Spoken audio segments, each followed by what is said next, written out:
Welcome to the Every Day is a New Day podcast and live show, the inspirational show about moving forward and choosing to be more of you, transmuting the self-doubt and stepping into courageously aligned confidence in who you uniquely are.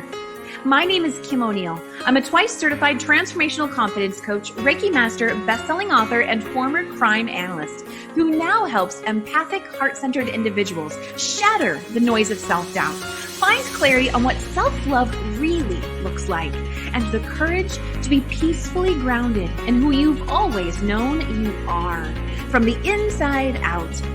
Join me for the live shows on Facebook and YouTube, and visit KimO'NeillCoaching.com for more info. Let's get to it.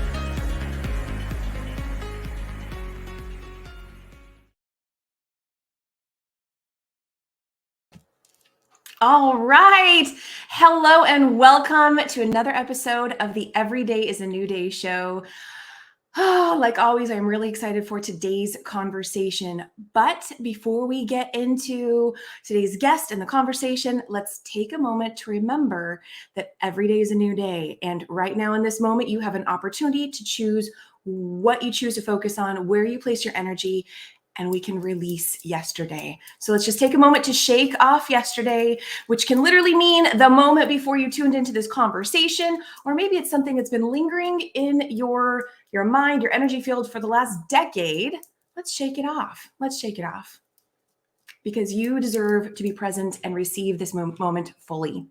With that said, I want to first share an inspirational quote that I love. And that is, let me bring it up on the screen here so you can also see it. Today's quote is from Michelle Obama. Don't ever underestimate the importance you can have, because history has shown us that courage can be contagious and hope can take on a life of its own. And I'm a big believer in hope. There is no end to hope. So let that be a reminder to you. If in any way you might be thinking that hope is lost, hope is never, ever lost.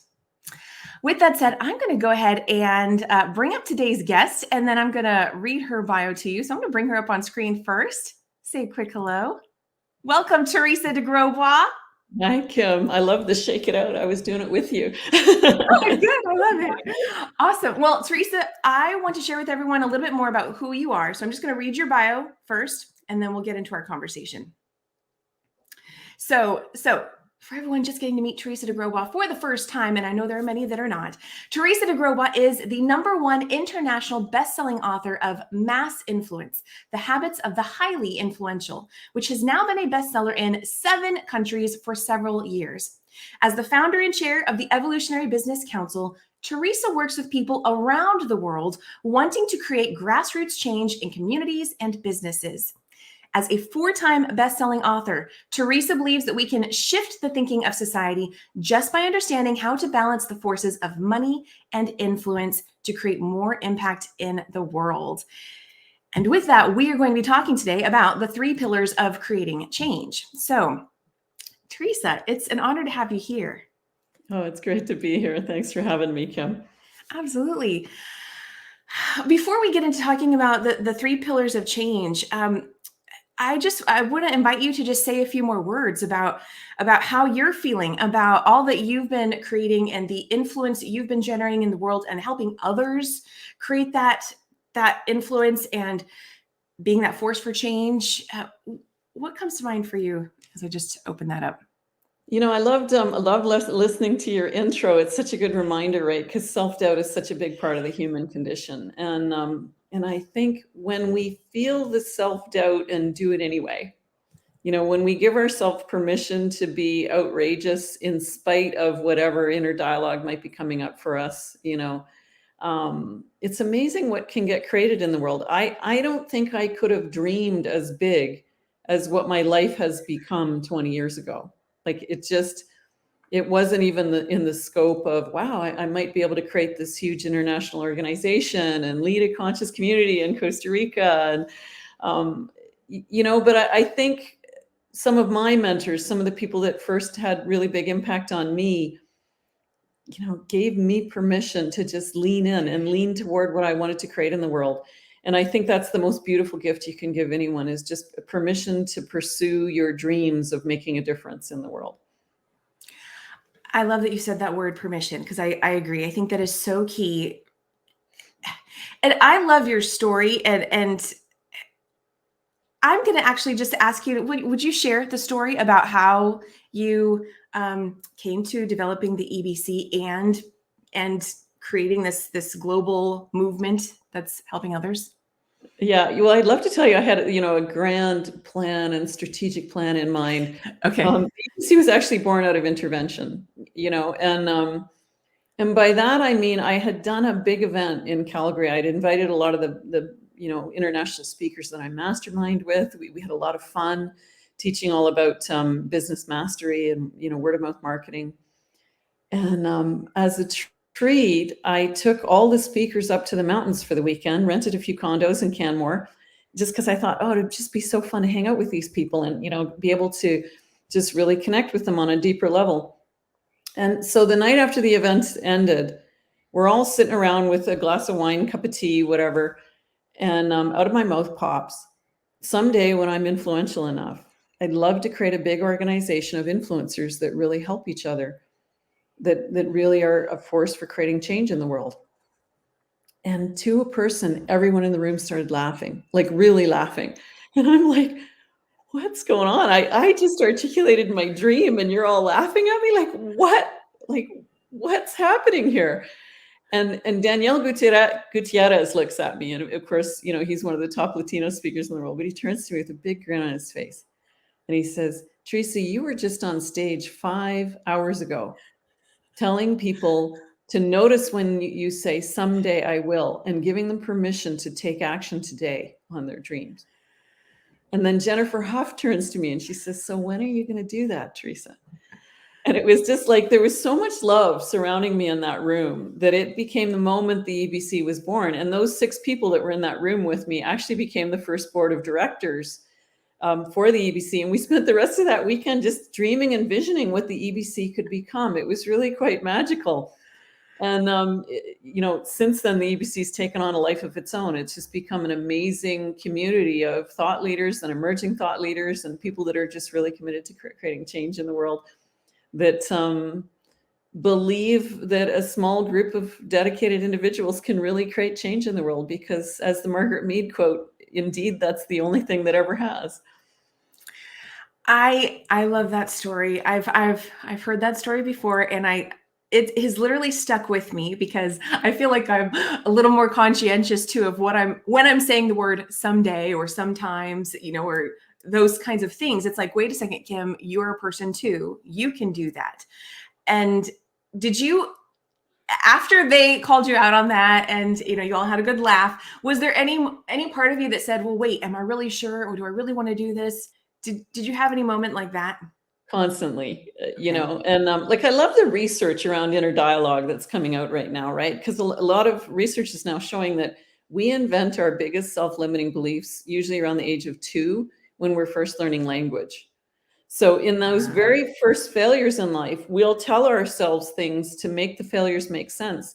And then that inner dialogue sticks, right? So when you think about the things we tell ourselves when we're up against big stuff, right? Those things we tell ourselves was invented by a very young version of us, a 2-year-old version. So it's really easy to end up with the 2-year-old driving the bus if you're not present to what your inner child is saying to you in those moments, But I really do believe that the bigger we play, the more it challenges our inner dialogue, right? Because there's nothing that's scarier to us than stepping into our own dreams, especially our dreams of really making a difference in the world, right? And I'm not poo-pooing dreams of I want a nicer house or a bigger car. Those are appropriate dreams to have too. But most of us harbor some kind of dream that we could really leave a legacy or do something that's of significance to future generations. And those dreams challenge our inner dialogue like nothing else will, because they're your dreams. That's freaking huge, right? And yet nobody's better hardwired to step into your dreams than you are, because they're your dreams. You're going to be more passionate. You're going to be more committed. You're going to be more engaged, right? So the great irony is Our dreams are scarier to us than they are to anybody else. And yet we tend to feel, inadequate to our own dreams. They're huge. And yet there's nobody else out there more capable of doing them than you, the holder of the dream. I love that. Well, we could certainly have a whole conversation just on that right there. But yeah, thank you for sharing that. So we're here to talk about the 3 pillars of creating change. And I want to just show everyone a picture of your book first. So just to remind them that Teresa wrote the book on influence, Mass Influence, The Habits of the Highly Influential. And I would love for you to share a little bit more about that with us. You are often described as someone, of course, who teaches thought leaders and emerging thought leaders, just as we talked about with the EBC, to have greater impact in the world. And this concept of thought leadership can sound like such a big and grandiose concept, but will you share with everyone, what does it really mean at the grassroots level? Yeah, anytime you're pushing out new ideas or new ways of thinking or new ways of living, then you're merging into the realm of thought leadership, right? And a lot of us don't think about that, what thought leadership means. But anytime you're standing for creating a different way of being, you are in the realm of thought leadership. And so that's scary, right? And so we need to have those pillars around us to support us when we move into the realm of thought leadership. And let me give them to you really quick. We talk about this in the EBC a lot, the Evolutionary Business Council. Influence, profit, there's one you wouldn't think about, but money and impact. And a lot of people kind of go when they hear the money one, because they're like, what? Like, I'm an altruistic person. I just want to create change.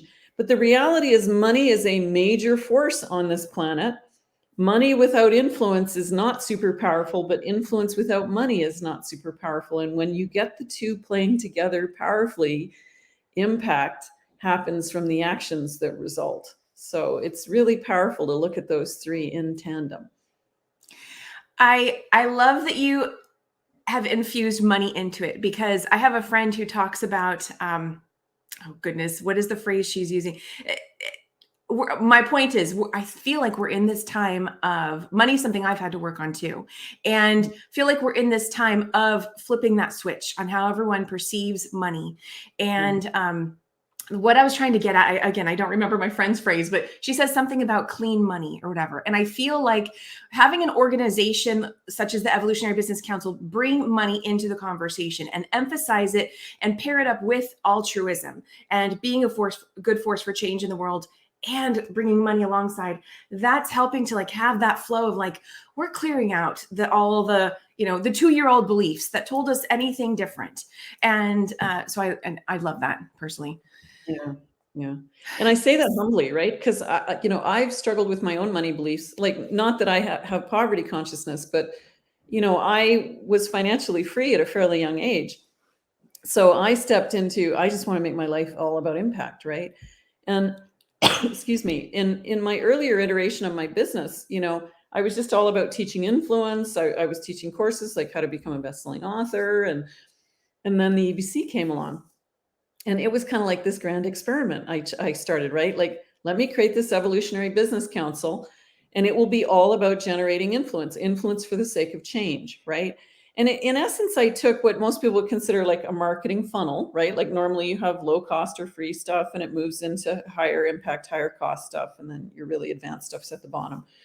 But instead of doing it based on a profitability model, I did it based on an influence model. I wanted the most influential people to come to the center. But I didn't really worry about the profit side of it, right?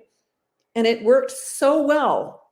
I got so influential so quickly that the Evolutionary Business Council became like a steamroller, and it steamrollered over my whole business to the point we almost went bankrupt because our profitability went out the window.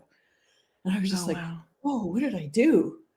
And fortunately I had an advisory board around me, amongst whom was Susie Carter, who's one of the biggest profit geniuses on the planet. And she's like, I know what you did, Teresa. She says, your thinking was genius on the influence side, but you forgot to marry it with the profit side. And now you're role modeling for all these Evolutionary Business Council members that it's okay to just worry about influencing change and not worry about the profit. And they're going to run into the very same problems you're running into, because you didn't marry the two. And I was just like, oh my God. It was one of those moments of not only do I have to look at my own behavior for my own behavior's sake, I have to look at who I am as a leader in the industry. Because when you're leading an organization with a collective reach of 500 million people, people Wow. watch what you're doing, right? Yeah. And it was just such a moment of humbling, like I literally felt shame in that moment because I thought, oh my God, I'm Oh, role modeling for this huge sector of the industry that it's okay to not think about the profit as long as you're out to change the world.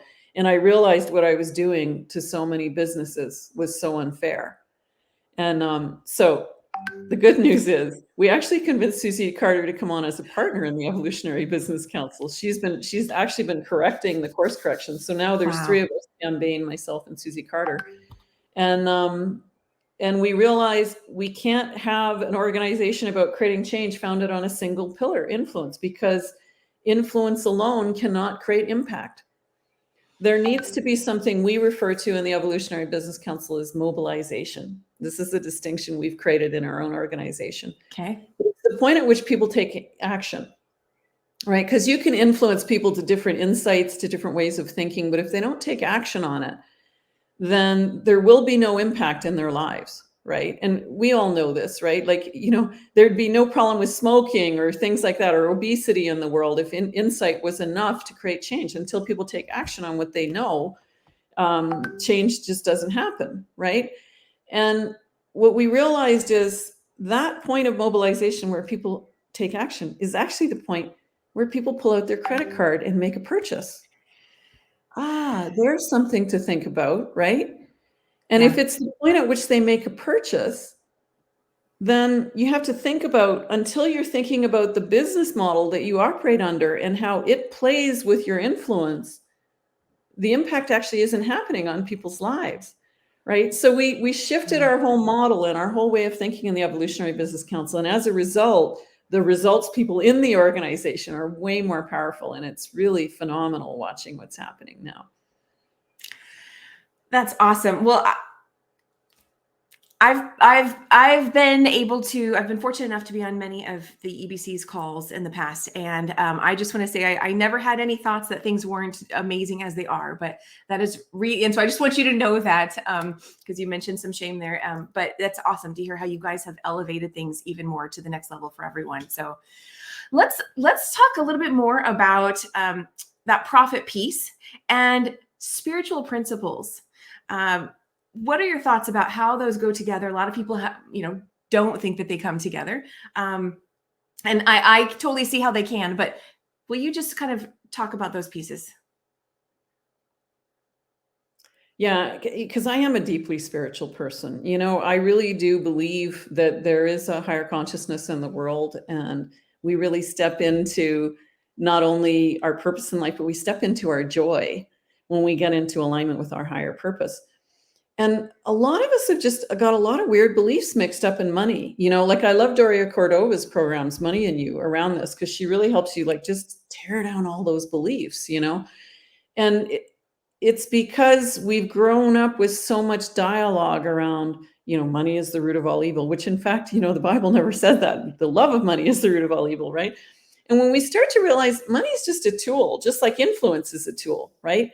The pursuit of influence for egoic reasons is no better or worse than the pursuit of money for egoic reasons. Oh, You pursue influence to create change in the world, and when you pursue money to create change in the world, then you're actually role modeling a better way of living for people. And it's with those two tools at your disposal that impact can actually happen, right? And not that it isn't possible to have impact with money without influence, or impact with influence without money, but it's okay. sort of like only ever exhaling and not inhaling, right? Like you're far more Oh, powerful when the two are actually working in tandem, right? And I often the use giving and receiving. yeah, it's the giving and receiving, right? I often use the analogy of breathing, right? When I talk about influence or money, and how we have to get into this beautiful cycle with them in business, right? And because a lot of people are like, oh, she's going to tell me I have to shift all these things. Where am I going to find time, right? Like Yeah. influence, one more thing I got to do on my do list, right? But when you actually look at the way highly influential people operate, it is a lot like breathing, right? Like there was a time in your life that you had to learn how to breathe. You came out of that beautiful warm environment, somebody whacked you on the back, you cried for a moment, then you mastered the skill of breathing. And then by and large, you didn't go through your day thinking, oh, I got to breathe 24/7 today. Where am I going to find the time? It just became how you interacted through your day, right? And then as you grew up, you maybe learned that there is actually an advanced conversation around breathing, right? Like you might have learned yoga or qigong or a martial art, and you realized, ooh, breathing is something that's super powerful in life, and we can use it to support us in our goals. And influence and money are both very similar to that. Like when you develop a healthy relationship with them as tools that support your powerful self in support of your mission in the world, then your ability to attract influence and your ability to attract money become as simple as breathing, and everything just starts to work for you, and influence and impact from that influence and profit follows. I love that. I'm going to have to go back and listen to that again myself, because that I totally relate to that. There was a time, maybe 5 years ago now or so, but where breathing, my focus on breathing really, I really started having a greater focus on breathing and recognizing how much more ease I bring into my life, how much more presence I can bring into my life just by taking time to slow down and breathe. So I totally relate to that metaphor you just shared with us. That's fantastic. Let's talk a little bit more about that pillar impact that you mentioned. When does a person know that they've really had an impact on other people's lives? Well, when people have actually taken action Okay. to change the way they live, change the way they think, but not only just change the way they think, but change the way they live, right? Because change the way you think is more insight. But when you translate how you think into living differently, choosing different products, choosing different lifestyle, choosing a different path in life, then impact has happened, right? So you could as easily have a teaching that causes impact as you can have a product that causes impact, right? When you invent a better light bulb that is more sustainable on the planet, and you slowly influence the world to move from incandescent bulbs to LED bulbs, you've had an impact, right?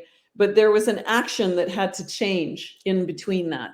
We had to not only have the insight that LED bulbs in the long run, they might cost 10 times more than an incandescent bulb, but in the long run, A, they're way more cost effective in the long run, so there's a profit payoff, but B, they're better for our environment.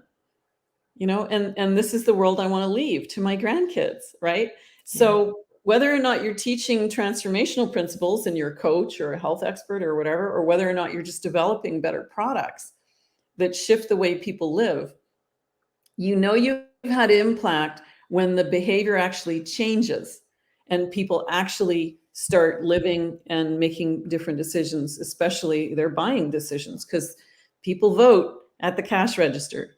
People have changed their lives when they actually put money toward making a difference in something new. Wow. Okay, well let's revisit your book. So your book, Mass Influence: The Habits of the Highly Influential, has dominated the bestseller lists in small business marketing for 2 years in several countries now. Will you tell people a little bit more about what the book is about and how that resonates with people? Yeah, one of the reasons I wrote Mass Influence was I saw so many good people, like everyday heroes, that really just wanted to create change in the world, and they just didn't understand how. They couldn't see the mistakes they were making that are so evident once you have a different paradigm for how you think about influence, right? So mass influence is simply a set of habits that you can build up that are a lot like breathing. When you start living under a different paradigm, then your influence will just suddenly shift, right? And it's actually the 6th anniversary of the book being on the bestseller list now. Sorry, I think we sent you an old bio. Oh my And goodness, I'm glad you shared that. yeah. So actually, in honor of the 6th anniversary, we're now giving the digital version of the book out for free. So if you go to massinfluencethebook.com, we've got a 30-day influence challenge to support you. It's just a complimentary program that we offer. And it's just 30 days of quick little 1-2 minute exercises you do for that day. And it shifts your paradigm around how you're thinking about influence. That's all it is. And then we send you to all the links where, Kindle, Kobo, iBooks, where you can actually get the digital version of the book for free. You can, if you prefer a hardcover or Audible book or whatever, those links are also there. But the digital one we're giving away for free. So if you come to massinfluencethebook.com, I'd love to support you in shifting how you view how you're creating change in the world. That's awesome. I did not know that. I'll have to definitely grab my free copy there. Yeah. Awesome. Well, so I know we've talked, of course, today about influence, profit, and impact. And of course, the Evolutionary Business Council, this phenomenal group that is creating global impact in the world. And I know there's going to be other listeners who are going to want more support in that area. How can people find out about the EBC? EBC, for anybody who hasn't picked up yet, EBC is short for Evolutionary Business Council. How can they find out more about it and get more support in their global impactful changes that they're making? Yeah, if you think the EBC might be a fit for you, we do calls once a month that you can find out more information. If you come to ebcouncil.com, under the Apply tab, there is a schedule for upcoming calls where you can get your questions answered about the EBC. And so it's just ebcouncil.com, and then just follow the links. And it's just, it's a really fascinating community. It's all about supporting you in creating the balance between those three pillars. Because a lot of people are awesome at profit, but not so much at influence, or awesome at influence and not so much at profit, or they don't know how to get those things playing together to create the impact, right? So if you think it might be a fit for you, we are an invitation-only council. And we do that strictly for the reason that we exclude people that just want to come in and sell to our members. Like, so if you run a multi-level marketing company and you're looking for a downline of highly influential people, this is not the place for you. Okay. But if you are out to create change in the world, then please come and join us. Just tell them Kim O'Neill sent you and come and find out if it is a fit for you, because we will find you a sponsor. We will find you someone to bring you in. And, we'd love to support you in creating more impact in the world. It's really amazing what's possible when you understand how to have the tools play powerfully together. I'm going to pop a quick banner on the screen here. It's going to be kind of big, so it might cover us, but to give people a visual of the information you just shared. For listeners who want to find out more, yeah, absolutely. So check that link out on the screen if you'd like to join an upcoming enrollment call to learn more and get your questions answered. ebcouncil.com/enrollment/join-us-live. Check the link out on the screen. So yeah, and I'm willing to bet if you're attracted to Kim O'Neill's podcast, you are very, very likely a fit for the EBC. So just come check it out and see what we're all about, because it is an amazing community to have at your back when you're up to something in the world. I completely agree. The EBC is phenomenal. Teresa, well, I also just love to dive into just getting to know my guests and a little bit more about them. And so as we near the end of our conversation today, I do just want to ask you, will you tell everyone a little bit more about some of your creative endeavors, or what comes up for you when I ask you about creativity and how you express yourself in the world? What shows up for you? I have two things that I do that are passion projects for me. One is I paint. You can actually see, whoops, I have to go this way. You can see one of my paintings on the wall back there. That's a work in progress. I was at the sloth sanctuary a couple weeks ago, and there was this really fun sloth just hanging in a tree sleeping. So that's just a rough in of the painting. Okay. But I hung it on the wall anyway, because I thought it's a better place to store it. But I also am helping to create a conscious community here in Costa Rica. I'm actually living in the retreat center that we built here right now, and we're going to be building houses very shortly for those of us who are helping to create this community. But we decided that if the Evolutionary Business Council stands for creating a better world and teaching people a better way to live, then maybe we should look to our own lives and role model how living consciously in a community really looks. And, what might that look like if we were to create heaven on earth and be part of, as Jennifer Huff says, the heaven on earth construction crew, right? And so we're actually, we're building a conscious community here. It's not a one person owns everything and is selling it all. It's more of a collaboration effort, and we're building a food forest in and around all our buildings. So far, we're only harvesting bananas and a few things like that, but we've got quite a few species of food planted. And we're just having fun. It's just fun to see what can be created when you dream your life differently. So if you want to come play with us in Costa Rica, come check out vistamundo.info if you're in for a conscious holiday, or just come and see what we're up to. Vistamundo.info.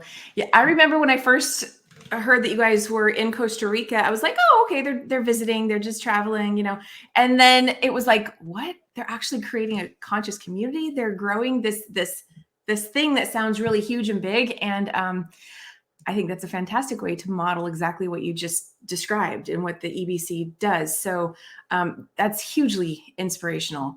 I had another question. What was I going to ask you? What kind of people attend the retreat that you guys the retreat space that you've created at Vistamundo? We actually have all kinds of different kinds of retreat hosts talking to us about coming down. We just opened our retreat center, so we're just in the process of setting up retreats. But we're doing yoga retreats, business retreats, holistic health retreats, plant medicine. So we've got the whole gamut, actually. At the moment, we just have a small retreat center, so we can do about 15-person retreats, just small little micro retreats. In 3 to 4 years, we're planning to build a much bigger retreat center across the road. But we're letting the community kind of grow up a little bit organically before we build the bigger retreat centers. So we're just starting small and having fun together. So yeah, if you're interested in checking it out, come on down. I think that's awesome. I think that helps people get some ideas in mind of what they could do and how they could definitely, of course, take advantage and benefit from that space. So wonderful. Teresa, it has been wonderful having you here today. Are there any final thoughts you have before we begin to close out today's conversation? I would just say, if you're listening, give yourself permission to take action on your dreams. Because until you actually take action on your dreams, especially those big dreams to really make a difference in the world, until you actually take action on them, you are just dreaming. And there's something so wonderful and juicy on the other side when you actually start to lean into your dreams. Thank you for sharing that. And thank you for being here today. Teresa, if you don't mind, I'm actually just going to pop you down into the waiting area for a moment while I close out the show, and then I'll come see you again in a moment. Thank you so much, Kim. Okay. You're welcome. Thank you. All right. So this is your moment. I just love conversations like that, conversations that you definitely want to revisit, right?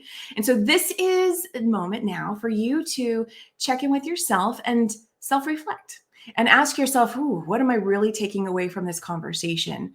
How does this conversation speak to what you've been creating, what you've been moving towards in your life today?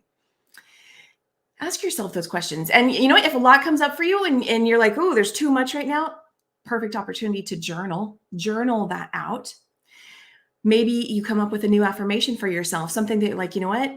Yeah, Teresa's right. I've got some 2-year-old beliefs, or maybe it's 10-year-old beliefs, whatever it may be, that don't serve you anymore. And maybe you're ready to pivot and shift out of those, shift into a belief that contributes to you thinking about things that maybe you would have never considered, right? Maybe you one day want to create a retreat center of your own in another country or whatever it may be.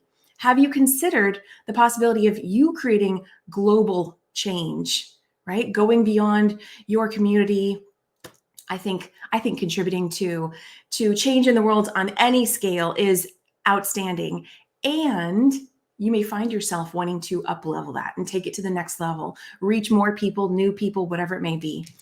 So take a moment to check in with yourself and get clear on what you're taking away from today's conversation. And I'd love to know whatever you'd like to share. Let us know in the comments down wherever you view today's conversation, whether it be Facebook, YouTube, or any of the podcast platforms where this conversation was heard today. Remember to subscribe and like the show. So grateful to have you here. And if you'd like to find out more about how you can work with me and learn more about the Everyday is a New Day show or my coaching or meditation services, you certainly can go to KimO'NeillCoaching.com. And for all our audio listeners, O'Neill is O'Neill, KimO'NeillCoaching.com. And I just thank you again for being here today. Remember that every day is always a new day. Wherever you are today does not have to be where you are tomorrow. And take time to recognize and celebrate every single shift, success, every win you have on every level. We're not only looking for the big, massive shifts. Everything starts at that minute level, right? And then you take a next step and another step and another step. Before you know it, it's become a big shift. So celebrate yourself. Have an amazing day. And I'll see you all again soon. Bye for now.